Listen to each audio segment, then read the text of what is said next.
¿Cuál es la diferencia entre los libros apócrifos y los libros deuterocanónicos? ¿Son lo mismo?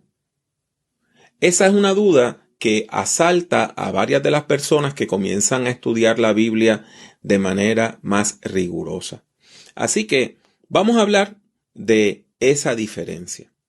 Sin embargo, quiero comenzar hablando de algunos puntos preliminares importantes sobre la Biblia.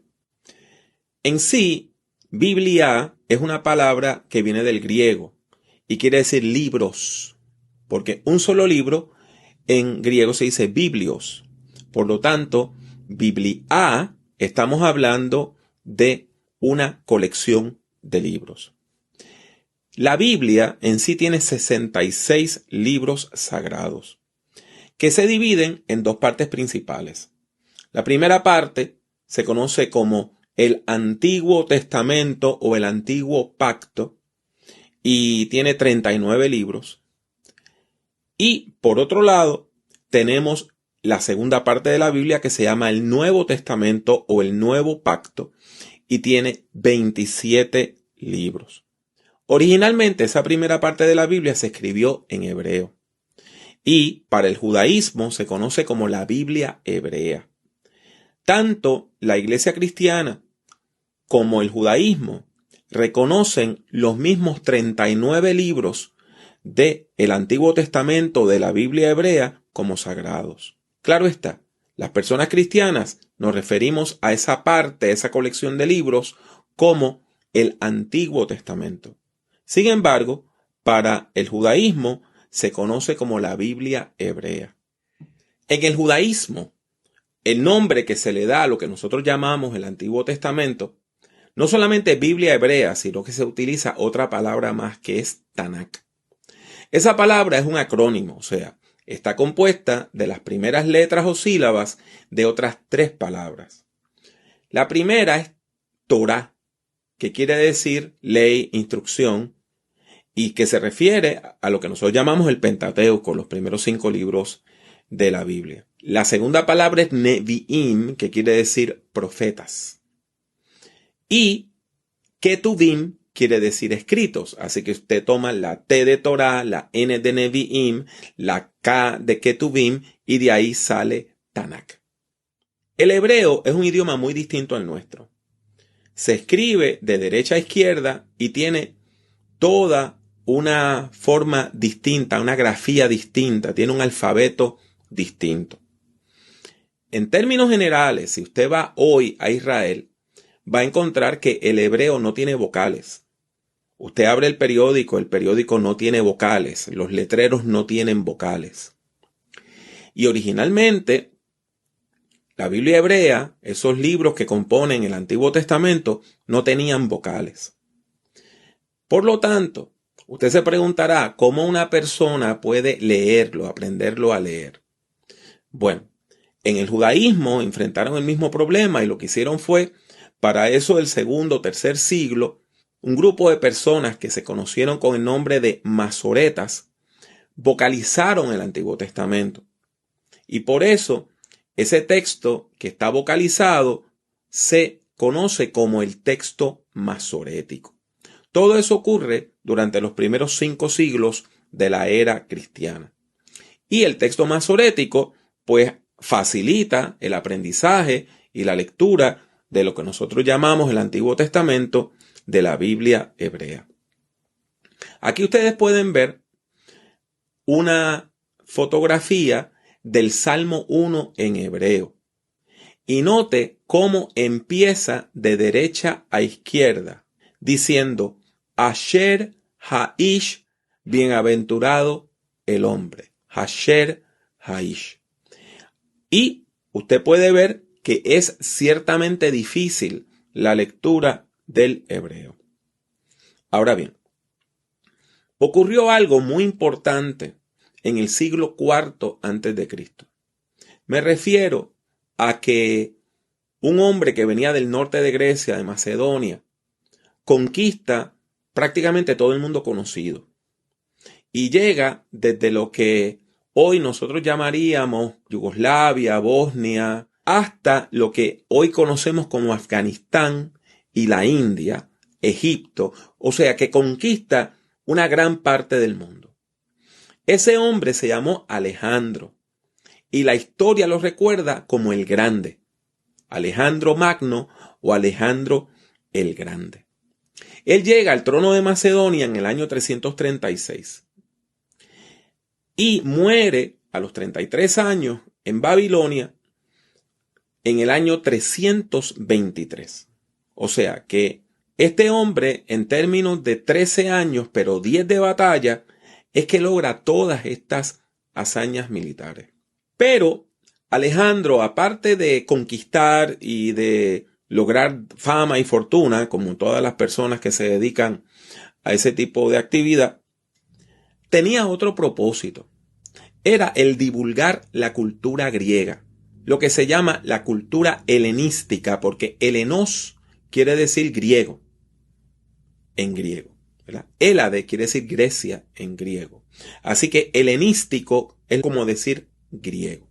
Alejandro impone esa cultura helenística y empieza a crear ciudades, a establecer ciudades en todas las partes del imperio, y en esas ciudades se hablaba griego, se enseñaba en griego, y las familias de la gente más rica pues estudiaba en griego, y así se convierte el griego común, el griego koiné, en la lengua franca, el idioma internacional del mundo conocido.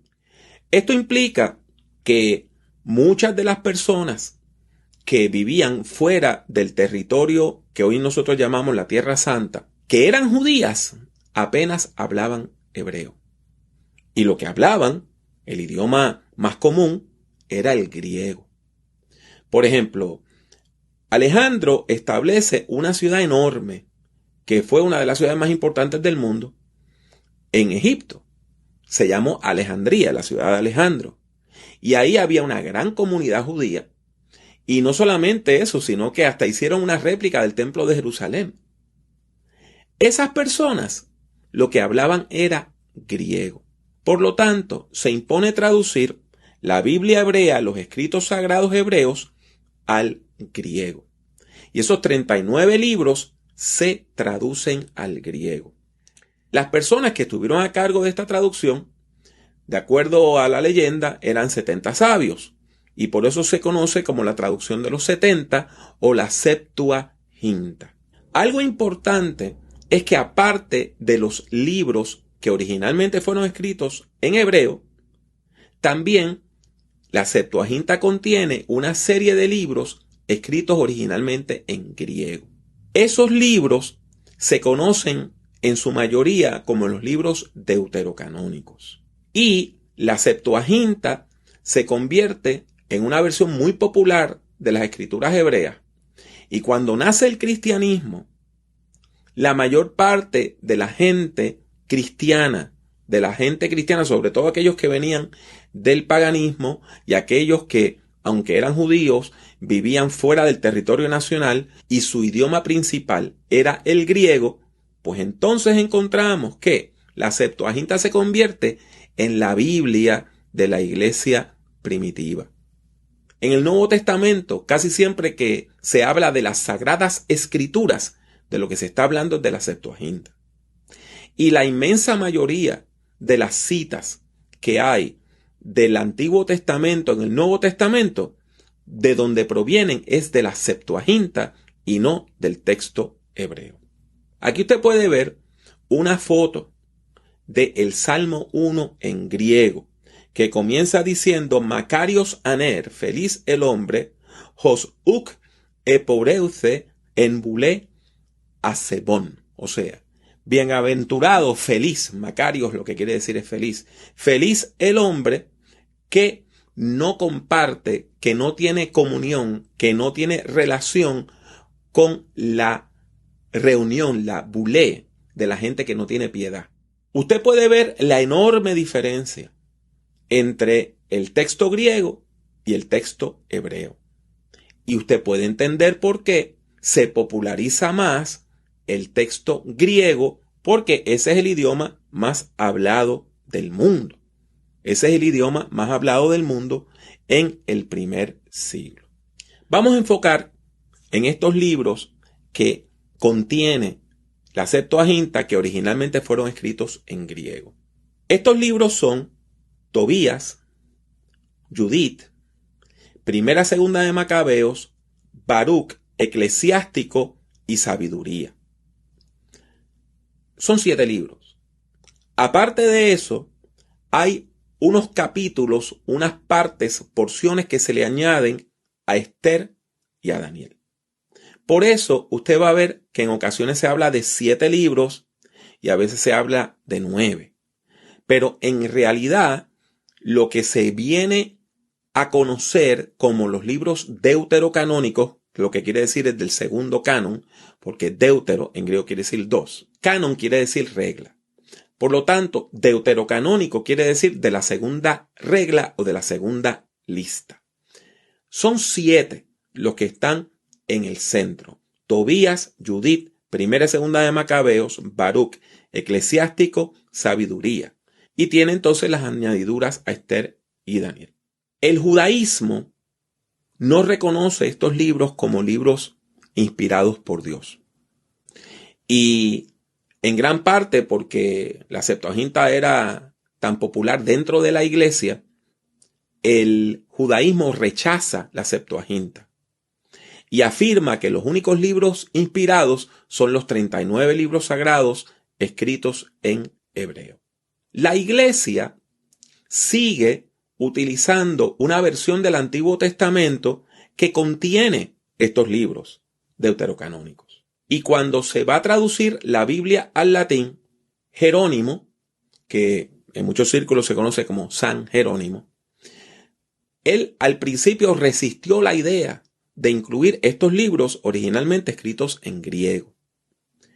Pero eran tan populares que se vio obligado a incluirlos.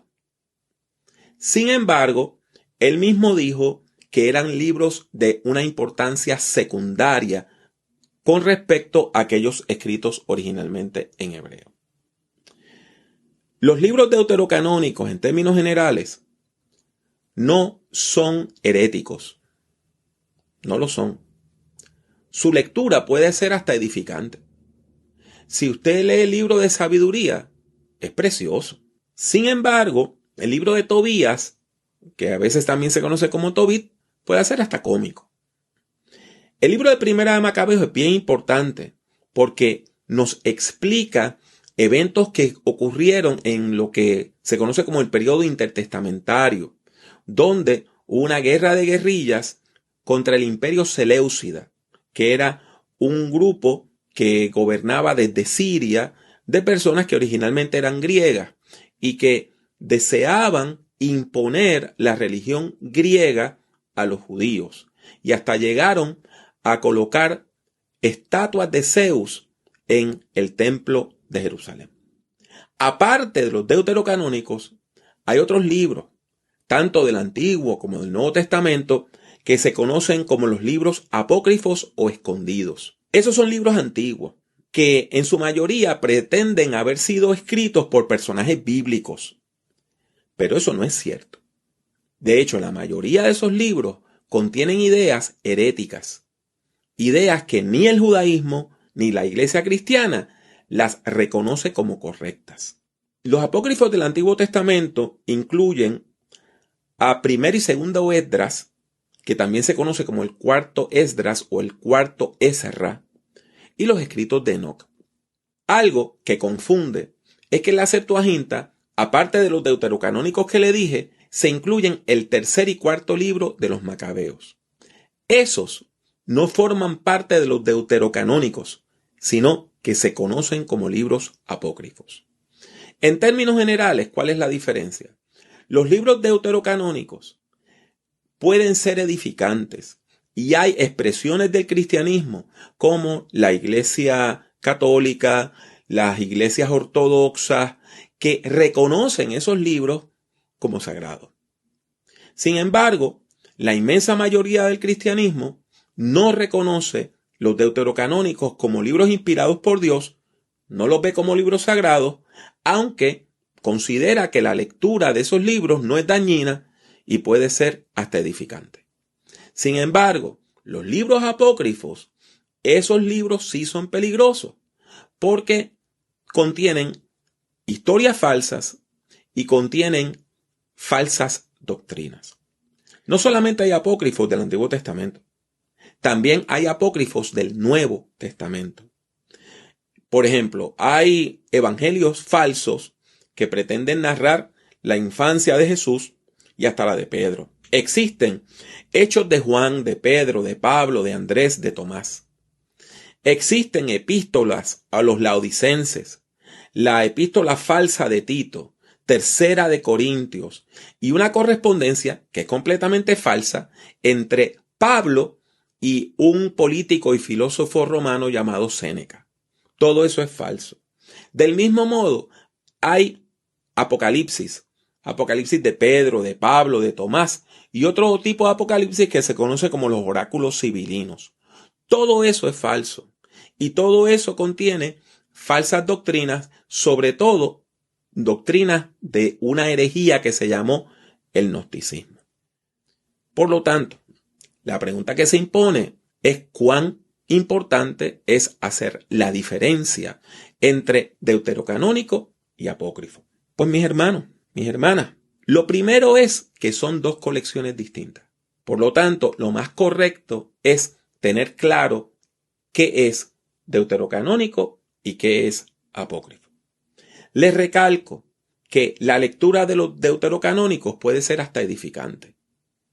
Sin embargo, la lectura de los apócrifos puede ser detrimental por las historias falsas que contienen y las ideas heréticas, porque eso puede confundir a la audiencia y puede llevar al lector, a la lectora, a la falsa doctrina.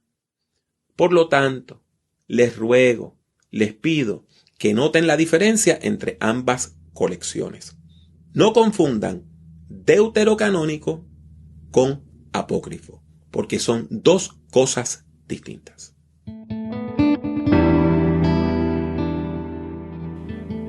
Gracias por escuchar Prediquemos. Puede encontrar otros escritos, audios y videos del Dr. Jiménez en su página personal www.drpablojimenez.com. Siga al Dr. Jiménez en Twitter, Instagram y YouTube. Sintonice Prediquemos y comparta nuestros enlaces con sus amistades. Que Dios le bendiga mucho y que Dios le bendiga siempre.